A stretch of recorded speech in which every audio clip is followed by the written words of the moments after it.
PPKM Mikro di Sumsel diperpanjang hingga 25 Juli 2021 untuk dua daerah yakni Kota Palembang dan Lubuk Linggau. Diperpanjangnya PPKM Mikro karena masih tingginya kasus positif COVID-19 di dua wilayah itu. Kapolda Sumsel Irjen Eko Endra Heri menyatakan akan memperketat pengawasan dengan meningkatkan kegiatan patroli terkait mobilitas masyarakat agar perpanjangan PPKM Mikro lebih efektif. Pengawasan juga diperkuat di seluruh pusat perbelanjaan dan kantor untuk penerapan protokol kesehatan ketat dengan masing-masing membentuk tim internal. Kapolda juga meminta perusahaan menyiapkan tempat dan kebutuhan isolasi mandiri untuk karyawannya yang terkonfirmasi positif COVID-19. Saya kira kebijakan pemerintah kan sudah jelas ya, kita diperpanjang nanti sampai tanggal 25 untuk PPKM-nya. Ini salah satu upaya.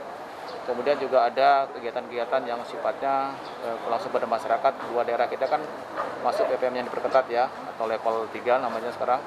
Itu ada untuk Lubuk Linggau dan Palembang. Itu terus kita jalankan. Kita terus melakukan kerjasama dengan masyarakat apapun namanya. Selama PPKM Mikro diterapkan, polisi juga memastikan penyaluran bantuan kebutuhan masyarakat terdampak hingga ke tingkat RT. Reski Oktora, Muklas Diferensial, Kompas TV, Palembang, Sumatera Selatan.